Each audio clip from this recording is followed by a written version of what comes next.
Good morning. Hope you're well. It's a really nice day here. I don't know if you can see, we've got sun.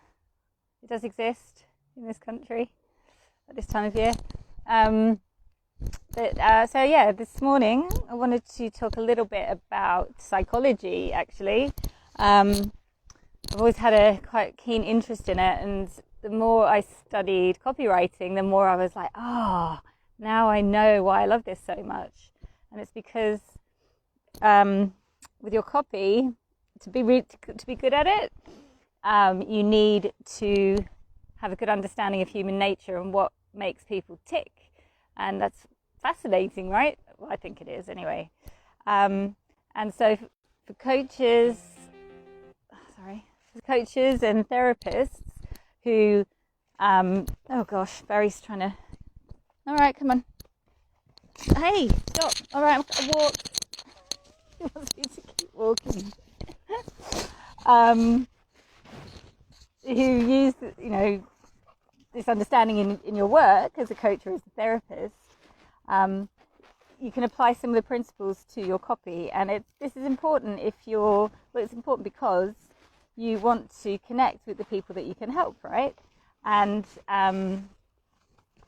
taking your copy seriously and understanding that it's got a role to do in, achieving your mission is really important. So this morning I was up early.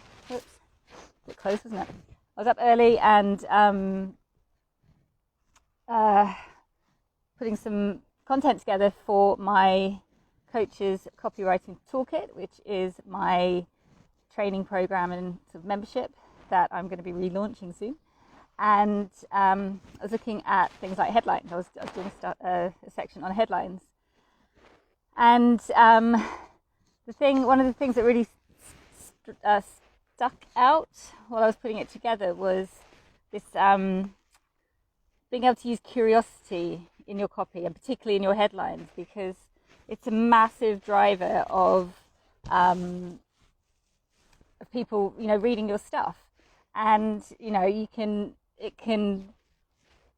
there's a spectrum of how you can use it, and you might associate it with kind of tabloidy headlines or, something that's a bit like cheesy, but it definitely doesn't have to be.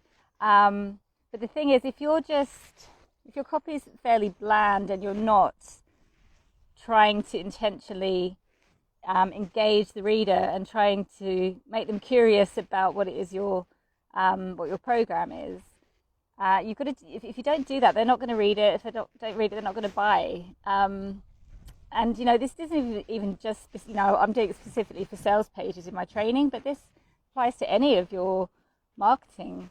We're inundated, right? We're inundated with information, with stuff to watch, and so you've got to cut through the noise, as they say. And curiosity is a really good way of doing it. So I'm going to give you an example. So a really powerful sort of headline formula, if you like, is the how-to, right? How to, oh gosh, here he comes. Whoop. How to make your dog come back when you call him. That's that's fairly interesting. It might get my attention. But you can sort of up the ante a bit and stand out a bit more, because everyone's using how-to headlines, aren't they? You're like, yeah, that's pretty bog standard formula. So what you can do is just add something that adds a bit of curiosity to the end, just by using the word without, and then coming up with something that seems unlikely or surprising, and that makes people go, all right. Sorry. So I don't know, I'm thinking off the top of my head here, so don't judge me too much. But if we took this example of how to teach your dog to come back when you call,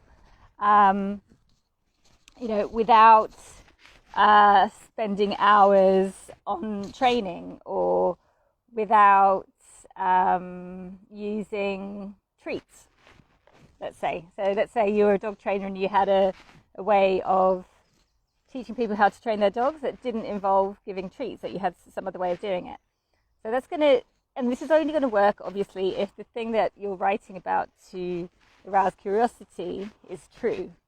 So you're going to have to pair that up with proof, because the point of this is that you're getting people to go, really? And they're going to read more. Yep. And so, you need to have proof that what you're saying is true.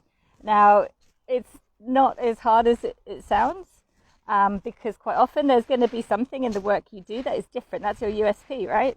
So there's going to be something in the way that you do it, or the techniques you use, or something that you introduce that your audience might not be familiar with.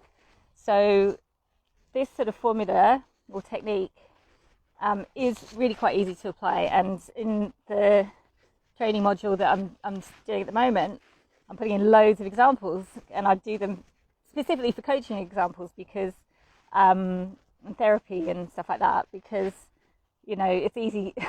I know I've done it, and I see people say, and they always use really obvious examples. It's like, well, okay, that's easy for that niche, but how's that going to apply to something like mine, which needs to be truthful and authentic and not hypey and sleazy?